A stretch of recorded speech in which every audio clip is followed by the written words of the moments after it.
Welcome to the Business of Medicine podcast from the Southern Medical Association. Since 1906, SMA has had a singular mission: to provide medical professionals with the resources they need to learn from each other, and in doing so, improve the overall quality of patient care. The Business of Medicine podcast is dedicated to exploring and simplifying the varied and complex business aspects of running a medical practice so that you can do what you do best: provide your patients with the highest possible standard of care. To learn more about SMA's many other services and educational initiatives, please visit us at sma.org.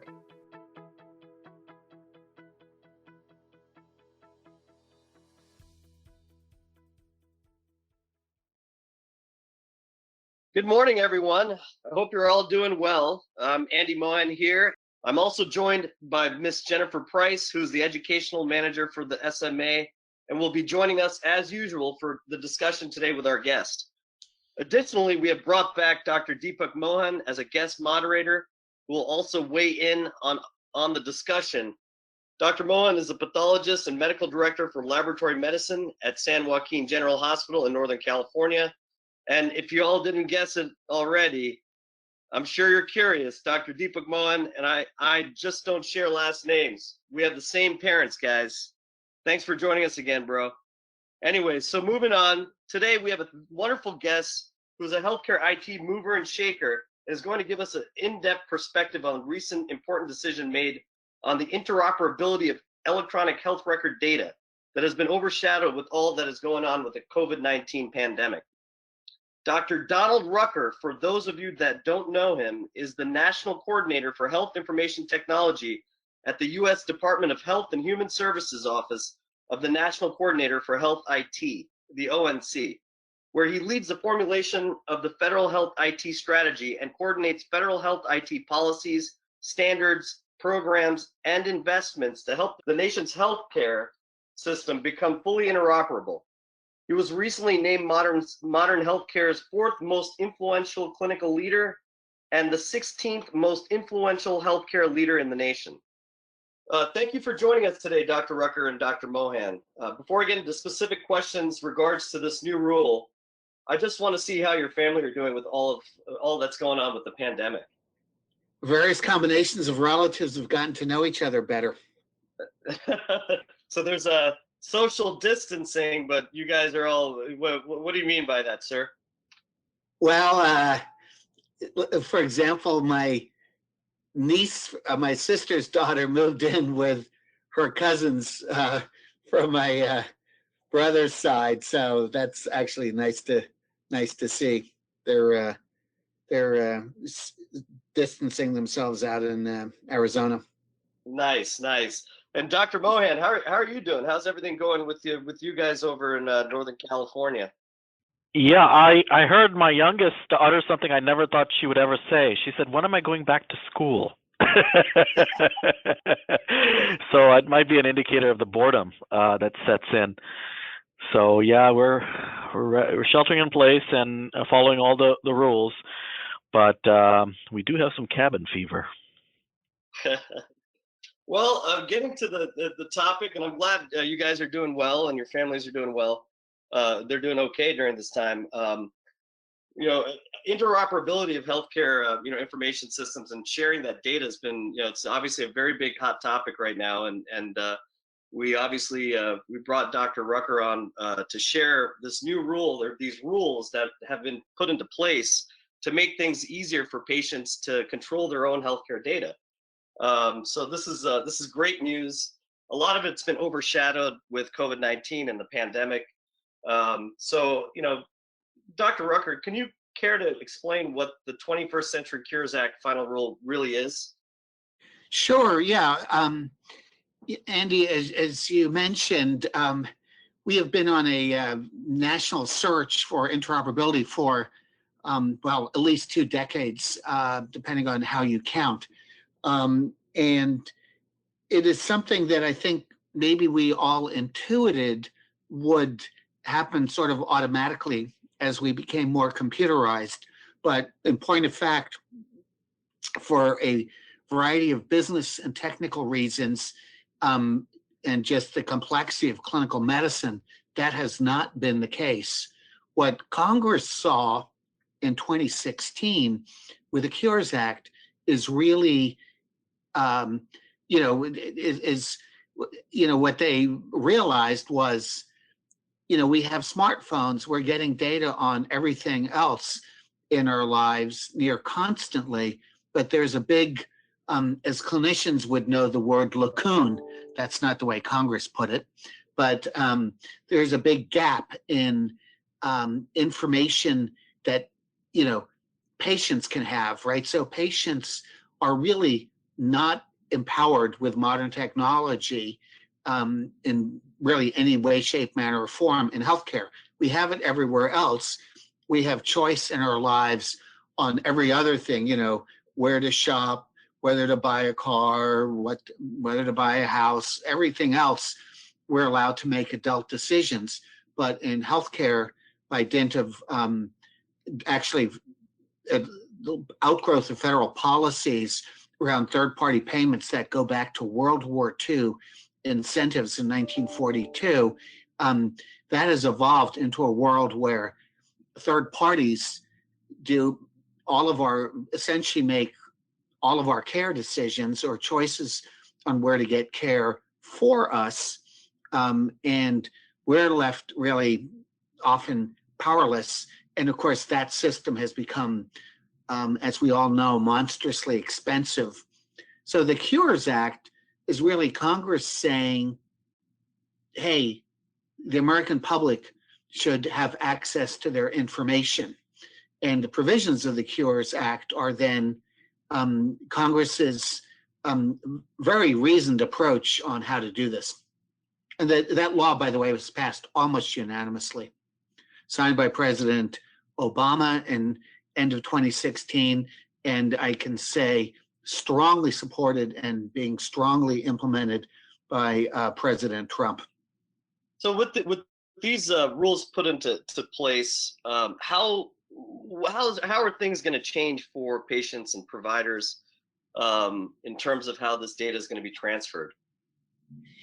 Yeah, so if you look today, what we have, and that was state of the art, interestingly enough, just a couple of years ago, were requirements under the Meaningful Use Program for providing portals, right? So web portals.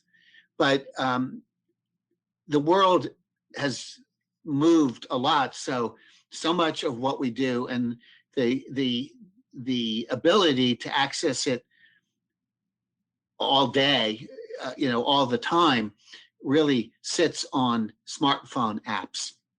And so the Cures Act really was a thoughtful approach that said there are two things missing in order to have, there are a couple things present, but there are a couple things missing in order to have apps on smartphones.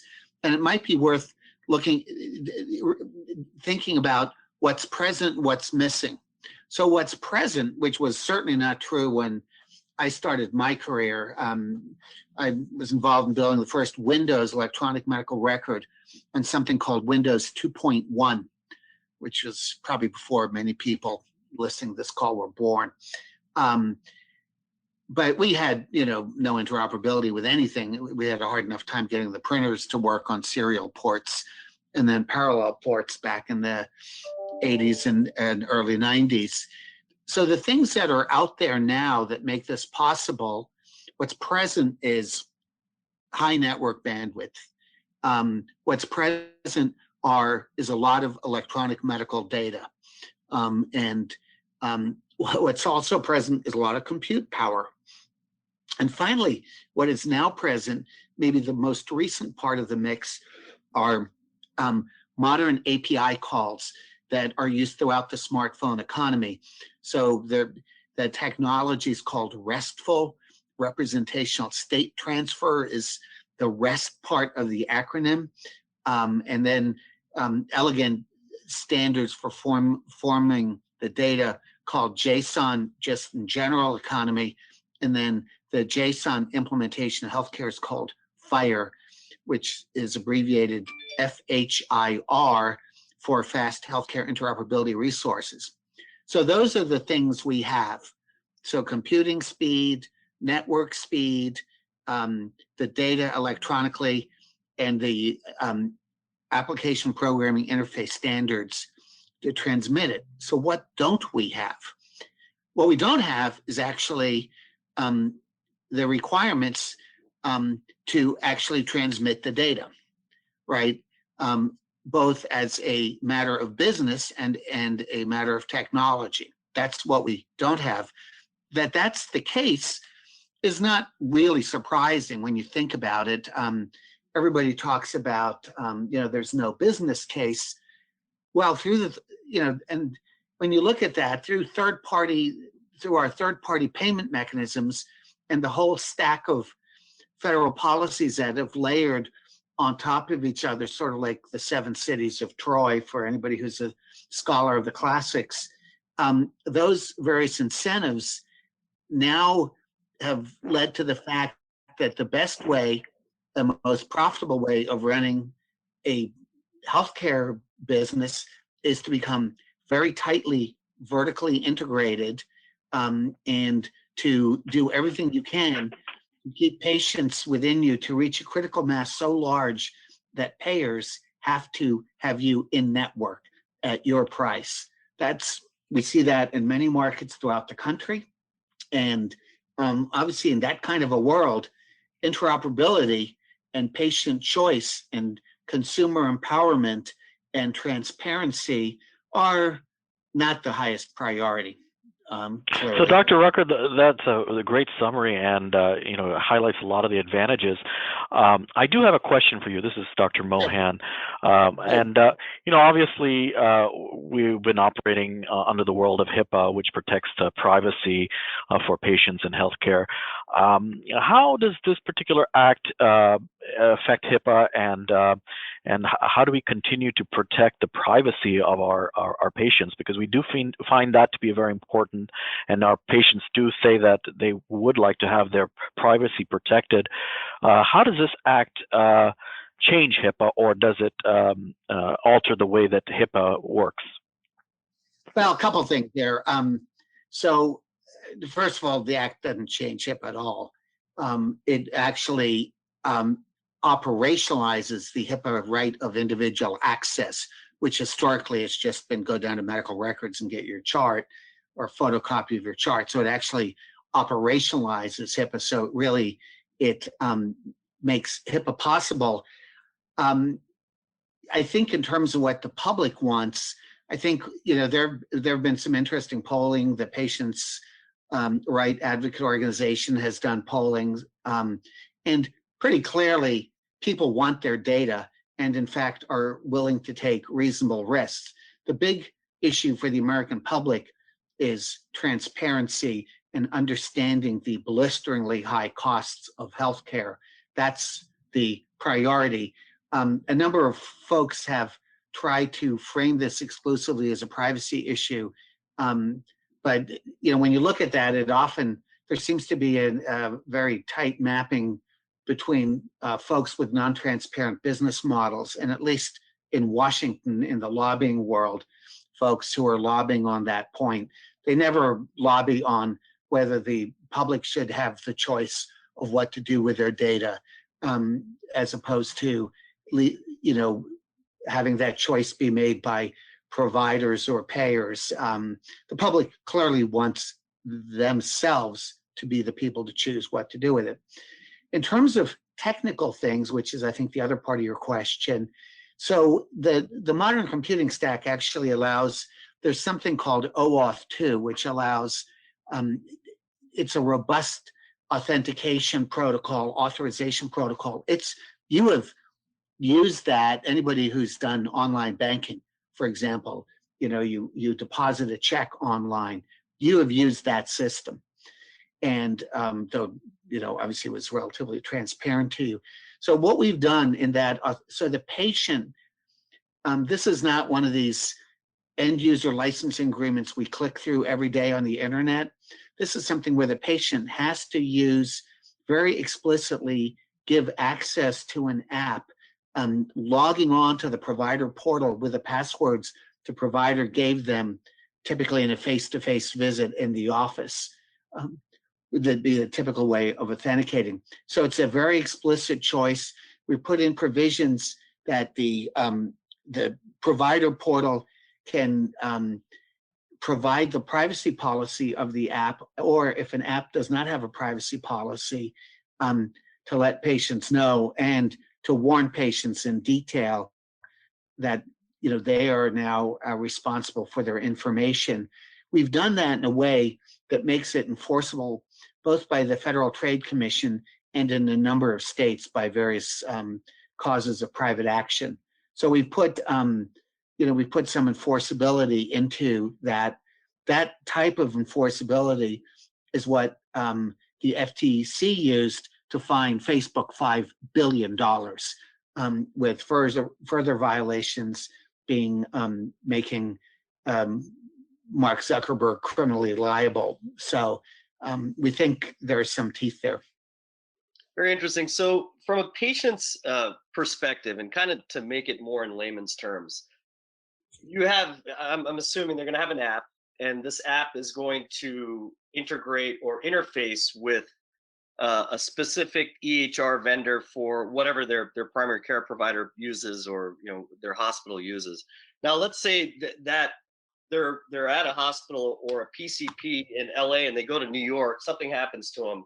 That app would have all your healthcare data, and you'll be able to interface with that portal over there if you go to a physician in another state that's on a different vendor. Does that question make sense, Dr. Rucker? I want to bring it down to a patient's level. It's it not only makes sense, it is precisely the thing that we want to have, right? It's precisely the goal here is that the patients can aggregate their data. Now, obviously, over time, authentication mechanisms are going to vastly improve. So it won't be the, remember your password kind of thing that the world we live in today. That's moving pretty rapidly. But it is precisely that the patient has what is in control of their information, and they can take it with them. I've moved a couple times over the recent years. I had to get tests redone, same test. The only reason they did it is because, they couldn't really get access to them. And so, yes, that world is going to change. That's probably the very first thing you will see as these APIs roll out.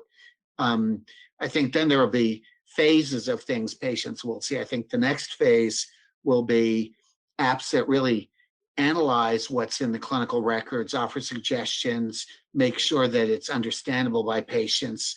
I think those apps will also probably bundle in price transparency information in various ways. But ultimately, the smartphone is not, as we know, just a phone or even a computer, but it can be our central network for devices we hook up to it. Now, there aren't a lot of devices, but even today, there are things like digital scales. I'm sitting here at my desk. I have a ultrasound machine that hooks up to my smartphone. So I want to ultrasound somebody. Right, digital stethoscopes. You've seen the Apple smartwatch with heart rate monitoring. So I think we're going to see that in the not too distant future, because these smartphones are so powerful, that the very nature of care will morph. And that evolution starts with having clinical information.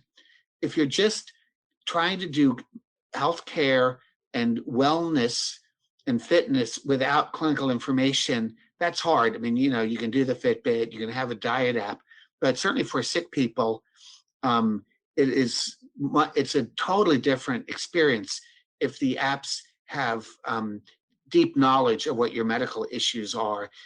We think there's going to be new forms of care. Obviously, one of those new forms is being accelerated as we speak with telehealth during the COVID pandemic. Health and Human Services, our agency, we've put out rules on increasing reimbursement for telehealth to make doctors be able to provide that in the same way. that they would be providing office visits and get paid the same amount. We've clarified, HIPAA restrictions on things and loosened some of that through the Office of Civil Rights to make sure. So we're seeing literally in the weeks we live in here, how rapidly this can morph in the right circumstance. And obviously the pandemic makes it clear how important it is really to have modern application programming interfaces so things can hook up without us physically having to drag our butt into a doctor's office or a hospital. And this is, this is kind of leading to this question in terms of, so patients will have they have this app on their phone. How are they, first of all, what kind of authentication process, and I'm sure there's some rigorous authentication process because it's got their health data on there.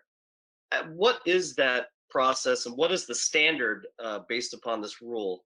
That's number one. And then also, how do you protect this? I mean, you have all these different apps. What is the specific cybersecurity element or minimum security piece that you need to have for something like this to be protected or under the rules? Is there something in there within the CARES Act that states something? Yeah, I think when you look at security or security policy, I think there's two things to look at. One is that the electronic security in the design, right? So is data encrypted? What are the protocols? That's one. And then the second issue, and that is pretty robust, pretty modern, and is I would say well understood. Obviously, it's a rapidly moving field, so things morph, but it's well understood. I think one could say. The second are the privacy policies, right? The secondary uses of data. The first we're really dealing with through the protocols, and the second we're dealing with by the requirements, as I've outlined, that when the patient is making the choice to give their data to an app, that the app's privacy policies or lack thereof are presented in an enforceable way. So that's the policy. So now let's talk about the reality. So the reality is that patients know their medical information is sensitive information. And I think they're not going to just, the American public is smart. They're not going to just willy-nilly give this away. And we know that because other things that people value highly, like their money, right? You don't just bank with somebody who drove a pickup truck across the street from you and claims that they're a bank, right? You go with trusted institutions, right? You don't put your retirement accounts in just some random person who told you, oh, here's my retirement money, right? You use brands and trust to do that. Is there any actual reason to think that people will be materially dumber about this trusted information than other? I know a lot of people claim that, but I don't think there's a whole lot of data. Look, everybody can say somebody, lost all their money, obviously, or whatever. But I think as a matter of course, the risks there are small. What is not discussed in these conversations, which is critical, is what are the not theoretical risks, but day-to-day reality for an American public that has no transparency into their healthcare costs or effective ability to shop. We're spending 20% of our GDP on healthcare. There's 500,000 medical bankruptcies a year. What people really need is the ability to shop and have the discipline of markets in their lives, the same way they have it in every other part of their lives. So that's the overwhelming need. That absolutely is the priority of the American public. Don't forget, when you are put into medical bankruptcy, your employer knows, you're going to the court, you have to take time off from work. Those things sit in court dockets. There's a lot of stuff here that is very anti-privacy in the way we do things now.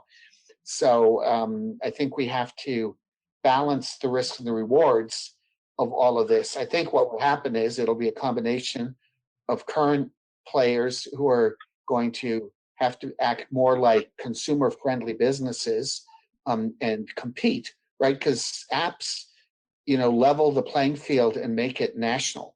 Right now, providers have been able to, they have not really been threatened by distant competitors, right? Mayo Clinic is not really a threat unless you're in, Scottsdale or Jacksonville or somebody or Minnesota. What suppose Mayo Clinic, they just hired John Halamka as their head of digital. What suppose they had a higher range of virtualization throughout the country. So I think the way to look at these issues are really look at it not from edge protection cases, but look at it from what would the consumer want, what's consumer empowerment, and what risks and rewards would accrue to consumers from them being in control of their data. I think when you look at it that way, this discussion is framed totally differently.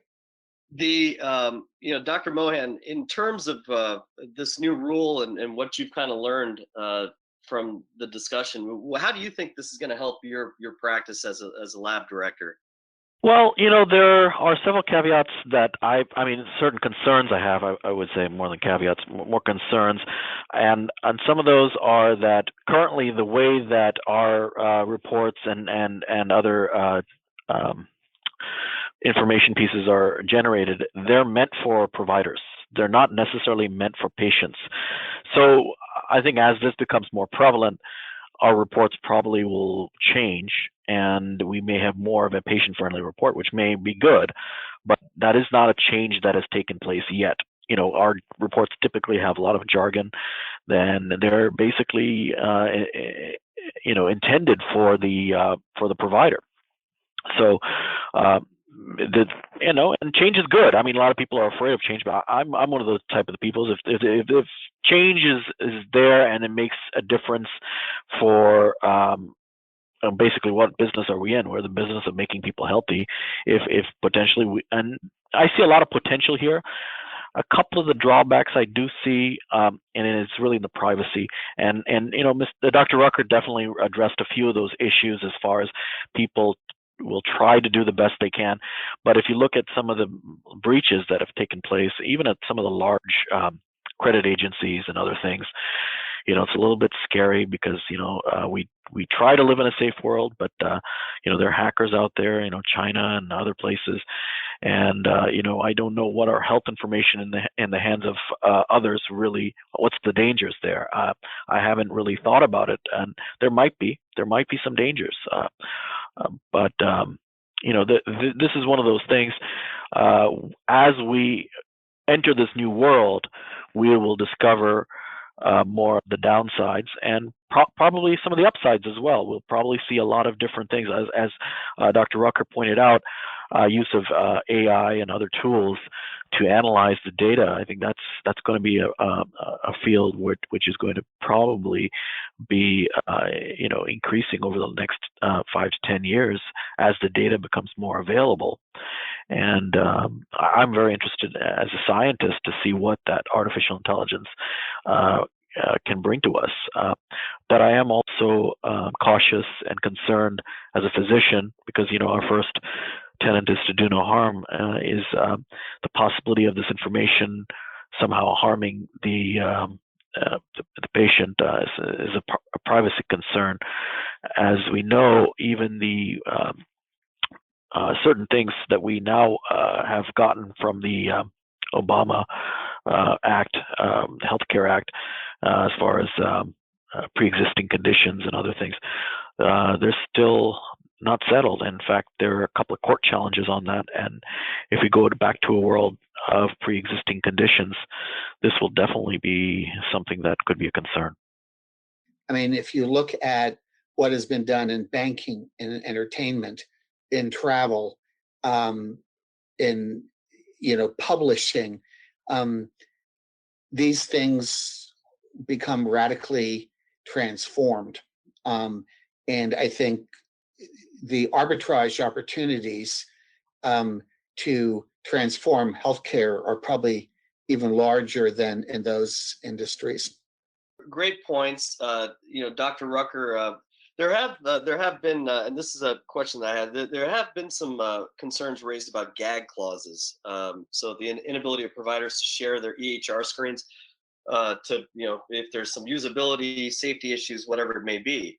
I've worked a lot of healthcare institutions, on implementation, so on and so forth. I've seen a lot of providers share their screens without there technically being any safety or usability issues. How does this final rule address that? How is it going to alleviate that, that issue or those specific gag clauses that could potentially be in there? So the Cures Act said that communications about the use, the usability, the patterns of use, there are, I think, 6 or 7 classes explicitly in the Cures Act that providers shall not be hampered in communicating about that.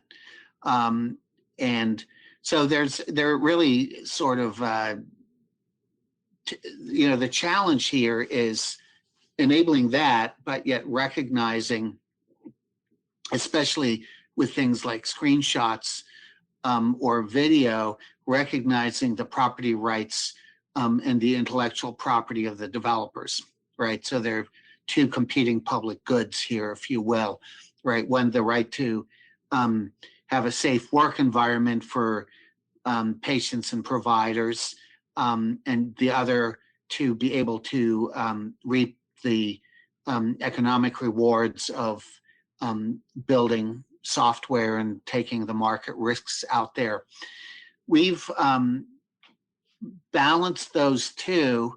And so in the rule, you're allowed to share screenshots, but it's only the minimum amount necessary to make a very specific point.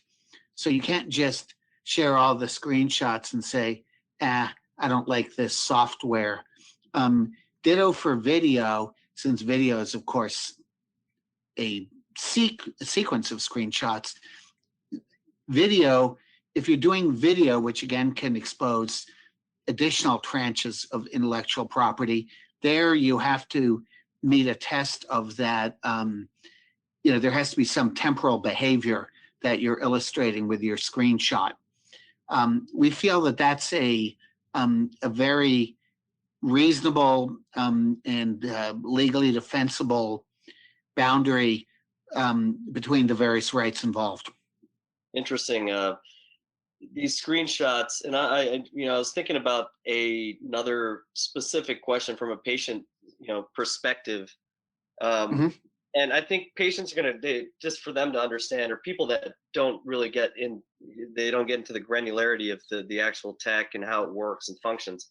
So you have an app, and let's say you go outside of the country. Is that healthcare information, is that going to be accessible if I go to, let's say, France? Is that something that we're going to have it so you can access the portal or whatever it is? Or is it going to be on the app itself where you download your information? Or do you have to access multiple portals? Well, right now, with the authentication we have, each app, an app would have to access each portal the patient wants to put information from that, for whom the patient wants to put provider information into the app. I think in the not too distant future, when we have more robust authentication mechanisms, that all will change. But at the moment, that's the technology. Then it is simply a business functionality decision on what data you store on the device versus what data you store on the network. Right? That's just an issue for, that's an issue that every app has to deal with. And that's the usual questions of managing data, latency, complexity, timeliness. I mean, those are just all of the issues of managing data wherever that data sits. Dr. Rucker, I know your time is very valuable, and we, of course, we thank you so much for being with us. But I want to see if we can get a pearl that you can give us before we end this discussion today. Something that maybe relate to COVID-19 and these rules that you were talking about in terms of the Cures Act. Something interesting for us for our listeners. So many of your listeners are spending more time at home than they ever dreamed they'd need to. And probably everybody on this call, and obviously a lot of people are hard at work out in the community getting us food and shelter and transportation and security and clinical care, most importantly, in these high risk days. So, salutes out to the people who are undergoing real risk, in some cases, material risk. But as we sit in this world, just imagine if the interoperability rules, both the CMS and the ONC rule, just imagine if they'd come out 5 years ago, and we would have seamless electronic information. We might even be able to enter in, testing at home. The world we're struggling with today would be a lot simpler, a lot more straightforward, and a lot less anxiety provoking.